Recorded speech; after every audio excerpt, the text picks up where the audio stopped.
There is a Cherokee tale called The Two Wolves. As the legend goes, a Cherokee chief was teaching his grandson about life. He said to the boy, "A fight is going on. It is the most violent fight you will ever see, and it's between two wolves. One is evil. It lives from anger, envy, sorrow, regret, greed, guilt, lies, superiority, shame, and ego. The other is good. It lives from love, joy, humility, kindness, compassion, trust, generosity, empathy, faith, and truth. But you know something? That fight is happening inside of me. The same fight is going on inside of you and inside every single person you can think of at this very moment." The grandson thought about it for a moment. Then he asked his grandfather, "But Grandpa, which wolf is winning?" And the old Cherokee chief simply replied, "The one you feed." There was a moment in my life in which my negative self-talk, that inner critic we all have, wasn't just critical, it was self-destructive and dangerous. I was lost, miserable, and not knowing very well what to do with my life. All I could think of was numbing my feelings with drugs and other addictive behaviors. I was feeding the evil wolf. So I shall say, I was letting that wolf to run the show. And as in every story, there was a turning point, and that came thanks to storytelling. What saved me in that moment was not discipline, it was in fact imagination and visualization. And after many years sober, in hindsight, I don't see that version of me as chaotic or weak. What I believed it was me failing in life was something much more common and much more human. Looking back, I realized I wasn't just feeding the wrong wolf. I didn't know there was another one and that I had a choice, because that negative self-talk didn't feel like something separated from me. It was more like me. And that is the problem with self-sabotage and why it is so insidious and difficult to recognize. It doesn't show up as your enemy. In fact, it looks more like you. And that was the problem. A problem I was forced by life to look in the eyes. Hello, I'm Eva Amory, and this is Humans Academy, the place where we use the therapeutic power of the narrative arts. Welcome to episode 8. This is a very special episode for me. Today we explore visualization and imagination as a tool to manage our self-sabotage. You will learn what self-sabotage is and how to use the most powerful resource we all have, visualization, to live a life where fear doesn't control your decisions anymore, and how to embrace and own your story in the most imaginative, creative way you can think of. Imagine living a life where confronting your thoughts no longer feels exhausting, intimidating, or overwhelming. I'll bring you experts, authors, and tools from the world of psychology, neuroscience, coaching, and even art, who have greatly influenced me to this day in my practice of visualization, and I hope they also influence you. Also, there is a surprise somewhere in this episode. And before we start, I want you to know that some of the information and techniques that I suggest here might be triggering for you if you struggle with psychosis or any other mental condition that requires the supervision of a professional. Please make sure that you have the help that you need before tapping into difficult psychological wounds that may reactivate in you. And leave this episode at any moment if you feel that it's getting emotionally difficult to digest. Now we are ready. Let's tap into your inner world in the most creative way that you have ever experienced in your life. Many of us already have this idea of the negative self-talk that runs like a mental highway 24/7 in our heads. But only a few understand when that inner critic came to live rent-free in our heads and why are they so punitive. After reading and exploring many authors out there, there is a book or there is a work that I must highlight, and that is Julia Cameron's workbook, The Artist's Way. I love this work because it resembles the Minnesota model from the addiction recovery approach. And it's a 12-step/12-week creative program where you get to recover yourself through self-expression and creativity. So if you're interested in self-expression as a way to do more like art therapy, I would recommend you this book. And today there are so many different versions also, for example, for writing. So if you're interested in this, I would highly recommend you to go and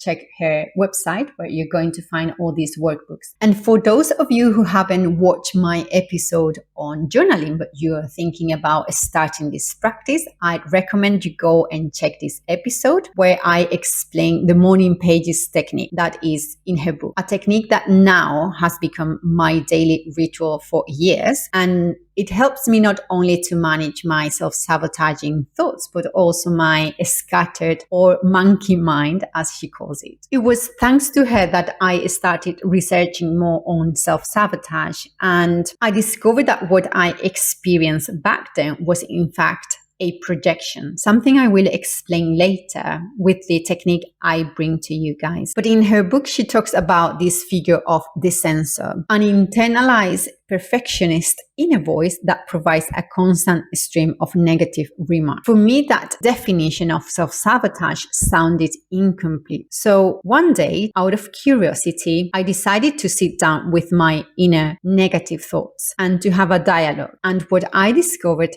shocked me.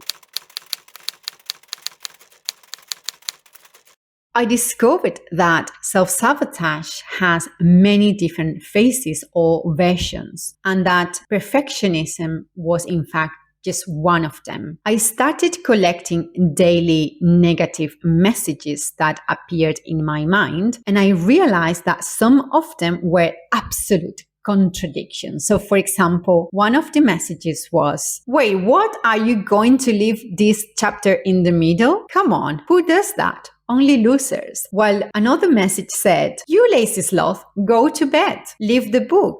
Oh, you have zero discipline. So I started collecting more and more messages, and I found a pattern. And that is how my own definition of self-sabotage was born. Any kind of resistance or inner friction, usually in the form of a voice or inner critic in our consciousness. It emerged at some point in our past as a result of one or more impactful events in our lives. As a consequence, it keeps us from moving forward in specific areas of our lives today. When I finally defined my own experience, I started like crazy looking for therapists or experts on this matter who could help me better understand what I was going through, but especially on one hand, what drives self-sabotage, and on the other hand, how to manage it. Thus is how I ended up finding the beautifully amazing work of Dr. Robert and Dr. Lisa Firestone and their voice therapy, as well as their separation theory in their book, Conquer Your Inner Critical Voice. According to this theory, a separated or differentiated person is an adult who is neither parental nor childish, just a person with full responsibility of their life, with a sense of being powerful rather than powerless, and also with a balance between rationality and emotionality. A healthy person who has access to their own feelings and doesn't distort reality, rather by internalizing or projecting their emotions onto other people. And also a person who acts in their own interest, whereas at the same time respectfully regarding others. Sounds familiar?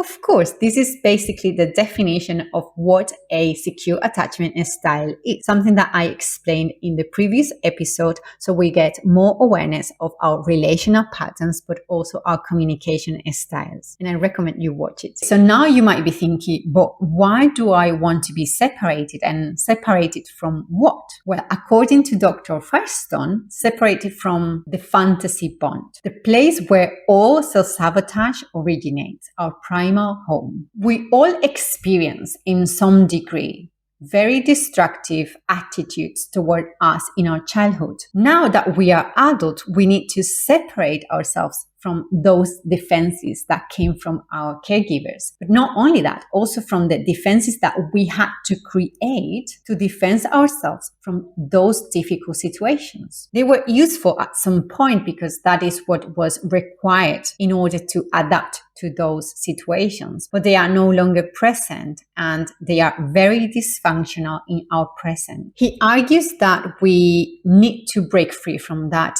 fantasy bond and those defenses if we want to live fully, developing our own adult value system and reach our own potential as unique, creative, autonomous, and responsible individuals today. So as you can imagine, this is not an easy task, and almost quoting him, he says that many of us who struggle daily with self-sabotage have difficulties changing that fixed negative self-image. And the reason for that is that we would be breaking the bond with our original family or our original story, where that same identity was formed. He says, that's not only threatening, but also anxiety provoking. That was the identity we had when we were helpless and totally dependent on our parents. That identity kept us alive throughout childhood, even if it was negative.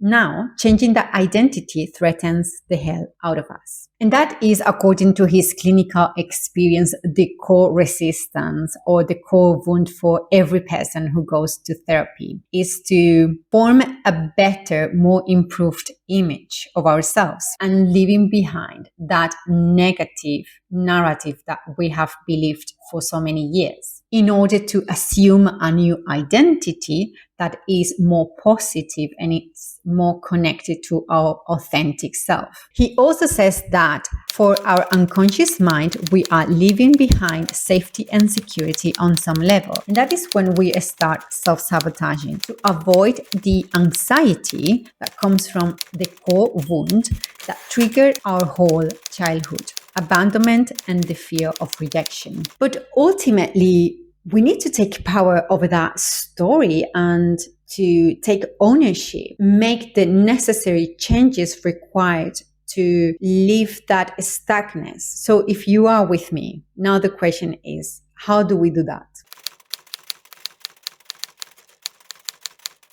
Let me, guys, introduce you the beautiful, inspiring Maya Raichura and her book, Visualize. Her transformation story through visualization after being diagnosed with one of the most painful and soul-killing diseases, and coming out of that will leave you speechless. Now she has become one of the most top-notch coach in the field of sports and creates content to spread her mission through visualization and helping others as well. In her book, she defines visualization as the ability to intentionally create imaginary scenarios, environments, and feelings before they happen to build character, confidence, and resilience. So according to her, we are all visualization experts, but we are doing it wrong. If you go through life imagining the worst case scenarios every time that you go into a difficult situation, and you're doing that unconsciously, then you are preparing for a self-fulfilling prophecy. Basically like wrong manifesting. Your brain is preparing to see all the evidences of your biggest fears. And the worst thing is that you are doing nothing to prevent that outcome. And the idea behind visualization is that the mind struggles to differentiate between what is real and what is imagined. And if we do it correctly, engaging all the senses, then we can create a very realistic mental environment that the mind struggles to see as imagined. One of the most famous exercises is the lemon experiment, and it's basically you trying to create a scenario where you are going to the kitchen, open the fridge, and start cutting slices of lemon, or basically you take the whole lemon and you start biting it like crazy, and suddenly you will realize that you start salivating and your senses get very activated, and in your brain if they were to do an MRI, they would see that you are engaging the same neurons pathways as if it was real. One of the most remarkable studies to demonstrate the benefits of visualization was led by Brian Clark, a professor of physiology and neuroscience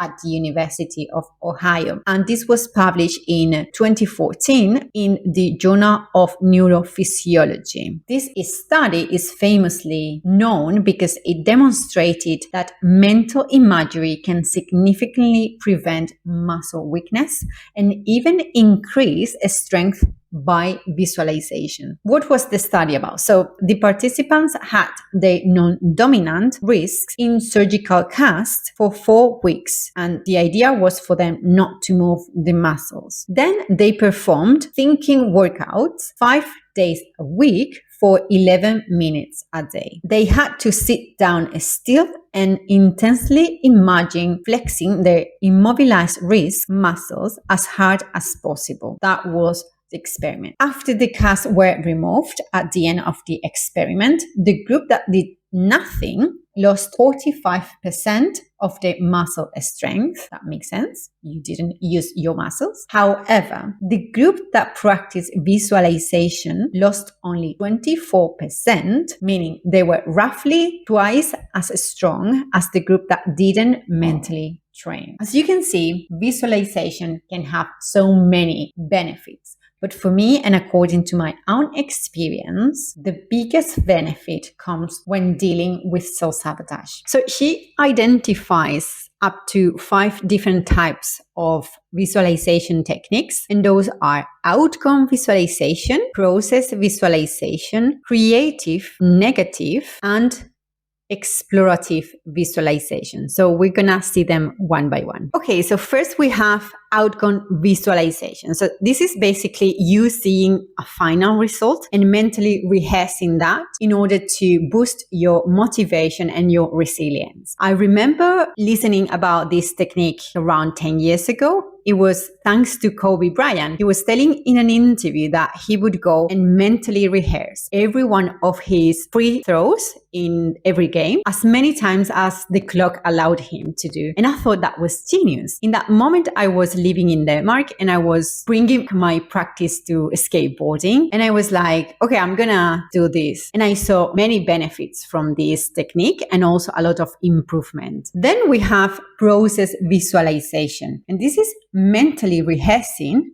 the steps or the tasks required for a specific goal or result. Maybe you have a public speaking event, right? So the technique differs from the previous one in that you don't visualize the outcome, but rather you focus, as the name suggests, in the steps or the task that you need, and also on trusting that if you do all those steps, they will lead you to the outcome desired. Then we have creative visualization, and this is using imagination to make your emotions or sensations like pain, like anxiety, stress, tangible in order to manage them. This is very good for anyone who has problems processing or just feeling the emotions. The most classic exercise for this type of visualization is the one in 3 steps. The first one, you feel the emotion and you locate it in your body. The second one is you give it a shape or a texture as you visualize it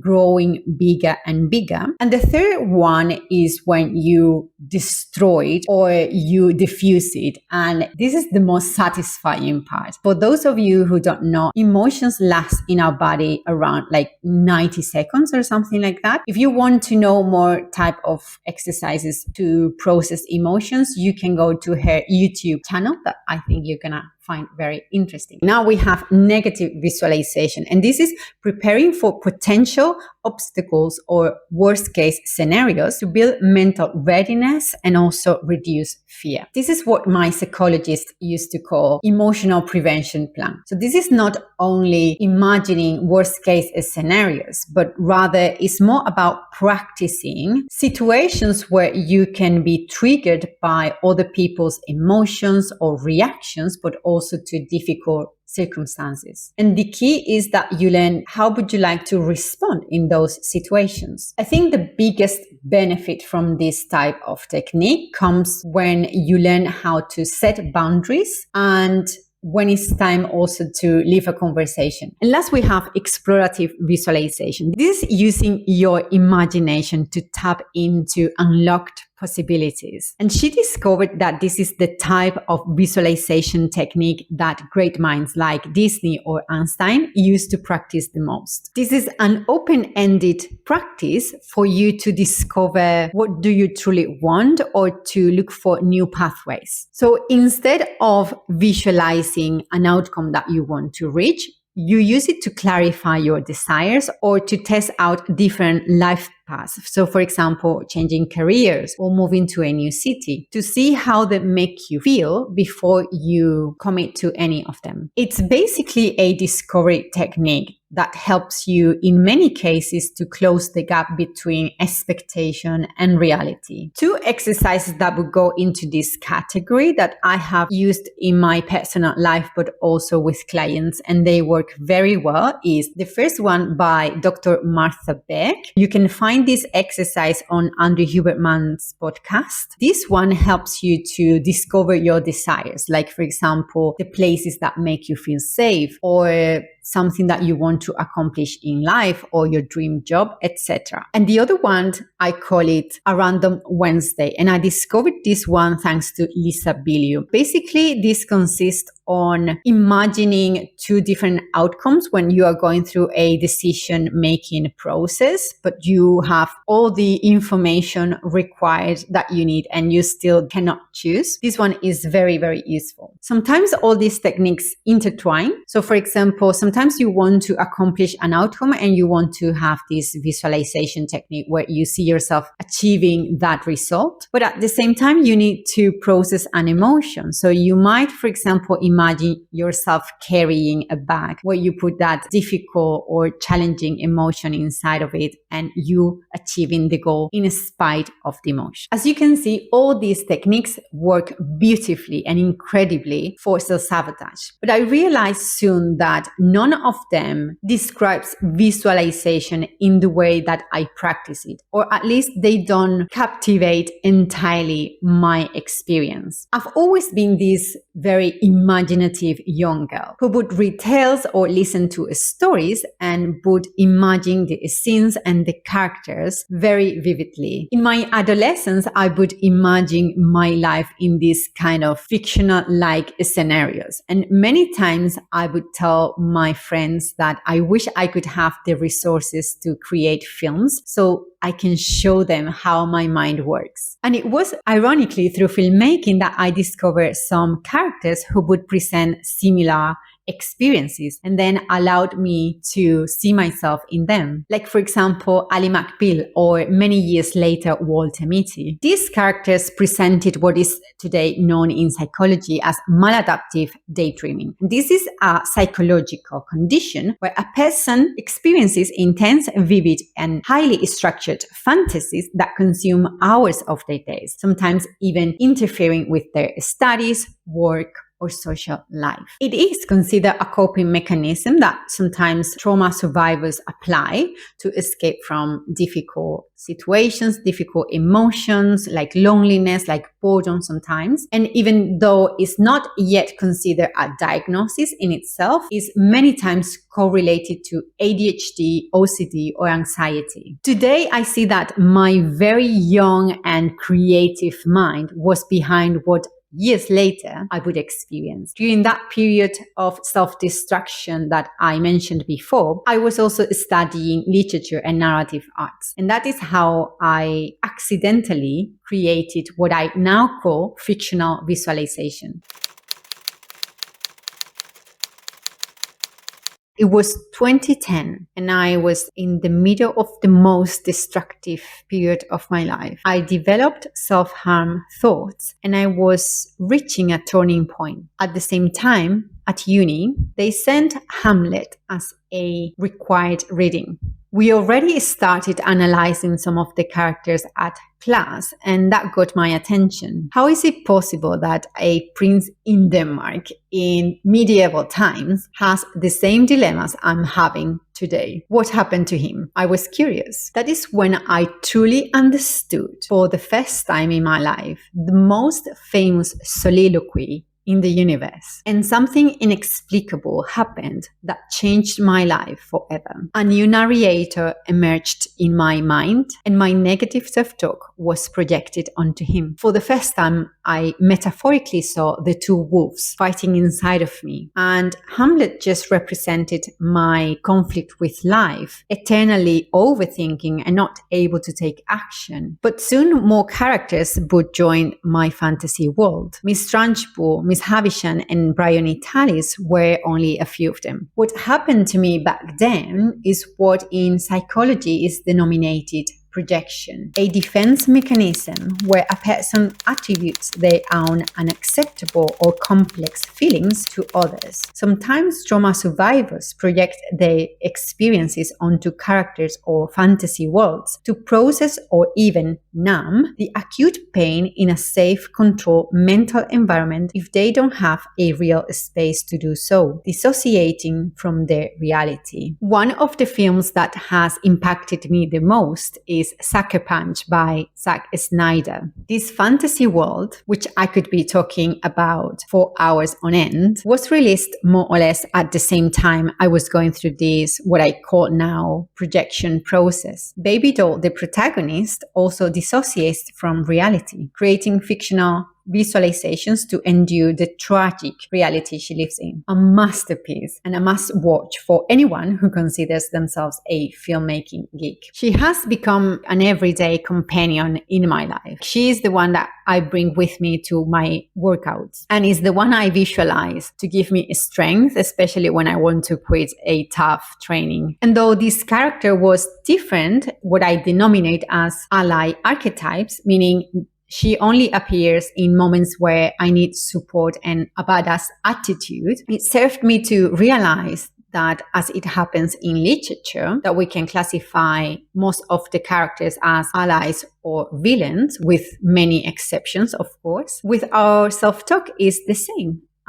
They can be classified in useful or not useful comments. I recognized most of the self-sabotaging phases like imposter syndrome, procrastination, envy, comparison, blame, etc. and started projecting them into literary archetypes. Now, what is an archetype? An archetype is an universal character type that appears across myths, stories, and human experiences. Archetypes help us recognize and understand behavior patterns and emotional struggles, both in fiction and in our own lives. Each archetype carries both strengths and shadows, and sometimes a character evolves from one to the other. And I'm pretty sure that most of them, you're going to recognize them. So for example, the first one would be the monster or the beast archetype. These are characters driven by primitive animalistic instinct and impulsive behaviors, or the shadow or the mirror archetype. This represents the dark potential of the hero, sometimes embodying traits that the protagonist fears most in themselves. And the trickster archetype, relying on wit and manipulation. They use deception and wicked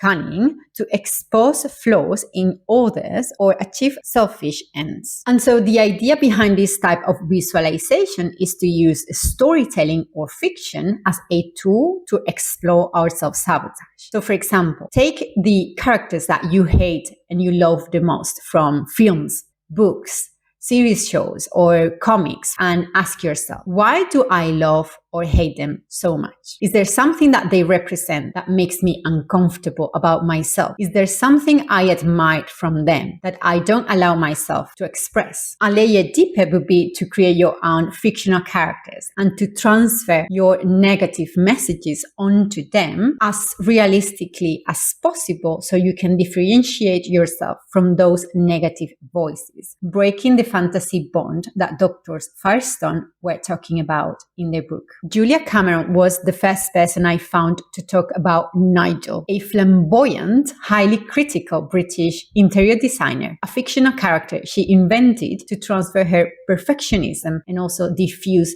its power during her creative sessions. She says that by giving that critic voice a name and a silly personality, you can treat its hissing with sarcasm or simply say, "Thank you for sharing," rather than believing it. But sooner or later, you will realize that avoiding it doesn't always work. You need to pay attention to those inner monsters. Most of the time, the fact that you behave so unexpectedly, creating self-fulfilling, catastrophic prophecies in your life, has to do with you refusing to sit down and listen or confront those inner voices. That is why I started creating a set of questions to identify what are the needs and intentions behind every one of those sabotaging voices, creating unexpectedly what I call now my Mind-Archetype coaching method, a journey of self-discovery through storytelling. If I see myself contributing to the field of coaching or mentoring, it will be precisely with this work. This is a method I've been developing, shaping and reshaping over the last 10 years, using all of my experiences when going through addiction and also other struggles like managing not only my ADHD diagnosis, but also my ADHD symptoms. It was officially released in 2023 here in Malaga for the first time. And the main goal is to learn how to manage self-sabotage through storytelling, creating fictional archetypes out of our negative self-talk. It was released in the shape of a workshop, and the structure of that workshop resembles the hero's journey narrative arc. One of the biggest introductions I did recently, but I've been also practicing for so many years now, is to create also fictional allies. Those are characters that come from our intuition, and we don't normally tap into that inner voice that is also benevolent. And I thought the workshop was really incomplete without those voices as well. So this workshop is called Superhero Against Self-Sabotage and is divided into 5 steps. The first step is the refusal of the call. In this step, participants basically accept that has been a calling going on many times for years, and we have been refusing it. And most of the time it's because of our fear. So we embrace and we accept this calling, and we are ready to listen to the call. The second step is meeting the monster. And here I normally explain the word monster as an acronym for mentors. And so I explain a little bit how our biggest fears are many times our biggest teachers. What we do in this step is basically ask who is talking to us, and we tend to give it a name, a personified shape, and also a personality.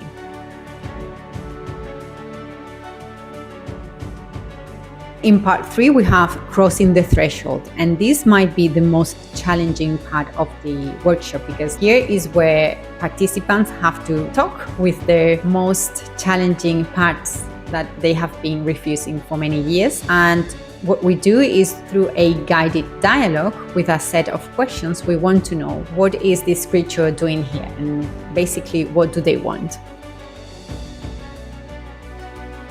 Then we have the reward, and this is where participants realize of the pattern and they can see clearer the self-sabotaging part that they have been refusing. So the hero learns a couple things here. On one hand is to accept that not very nice part of them, but also they learn how to tap into the allies, the intuition voices. So one of the biggest rewards that they gain is that they realize that they have been suppressing both sides of it, the quote-unquote bad, but also the good. So now they have access to all those voices. And on the other hand, I think the biggest gain of this part is the power that comes from reclaiming your story, the power that comes from accepting all of the parts from you, the good and the bad, the ugly, and everything in between. And last, we have the return, which is basically the road back home. And this is a very emotional ceremony that we have where we invite the author self to come into the picture and see your own story as a game. You are going to see your own story, and you're going to decide not only what are going to be from now on the rules that you want to apply in your life, choosing what are going to be the boundaries, choosing what are going to be the rules, what are the conditions you want to engage with those voices. So basically choosing the role that you want these voices to play in your life. Creating this workshop has been one of the most fulfilling experiences of my life. All the crazy struggle I've gone through, and now reshaping that into something beautiful that is helping many people to cope with their internal turmoils is the most beautiful experience I've ever had. And probably the part I love the most about this workshop is part 3, when participants have to do this role play in which one person represents their inner critic. They have to be confronted with that negative part of them for the first time in their lives. They get super emotional, and also the room is imbued with such a spiritual vibration, and everyone is paying attention to the emotions released, ready to hold the person who is doing the exercise when it's finished. It's also very important for me as the facilitator that the participants understand before that specific part of the workshop starts that we are going to be working with vulnerability and defensiveness as the main emotion. So we need to do a previous work so they feel safe in that space. And the reason why I'm giving you so many details about this workshop is because I'm considering launching an online version. So if you feel like interested in doing this workshop, I'm going to leave a link to a waiting list in the description box. I think this can change the life of so many people who have gone through similar experiences I've gone through. I will be updating you guys if I see some people are interested, of course. After practicing fictional visualization for many years now, I realized that it is very difficult to empathize with parts of you that you have always seen as difficult or problematic. And because we learned all those ideas or traits about ourselves very early, we confuse them and see them as these kind of black and white, big, absolute ideas. I've been thinking, how can I help you right now? And this is the surprise I was waiting to give you. I will leave some of the questions that I use in my method in the description box so you can also use them and start your hero's journey also talking with those inner critics. I challenge you to find the nuances within those characters that are living rent-free in your mind. You can do it by meditation kind of approach, but you can also do it by journaling. That's the way in which I normally do it in my morning pages. And I'm going to give you a big spoiler here. Most of the parts that live in your head, they have one big thing in common, and that is protection. Their intentions are benevolent, but the approach they have is completely out of whack. And that is what we need to learn. A new, healthier, functional way to relate with those parts of us that we don't like and that we have been rejecting for so long. So we can change our behaviors. Because when we see them as bad or broken or intrinsically wrong, we stay in conflict. But we when start to see them as character with a background, with a story, with roles, and with reasons why they are behaving in the way that they do, we start to shift. We stop fighting them and we start relating to them. And that's when real change happens. And going back to the Cherokee tale, I was refusing to see there was something inside of me that I need to see as just evil, rejecting it completely. I get the idea, and I see that tale may work very well for kids when they have difficulties seeing what is good and what is bad. But something in me said that was not a complete story, and so I decided to see my monsters as my mentors. I'm gonna suggest a quote, and it's by Yoda in episode 3, The Revenge of the Sith. He says, "Named must your fear be, before banish it you can." Thank you very much for being here. I appreciate you staying until the end, and I see you on the next episode, where we are going to be exploring about reading and the benefits of books and fiction. May stories be with you.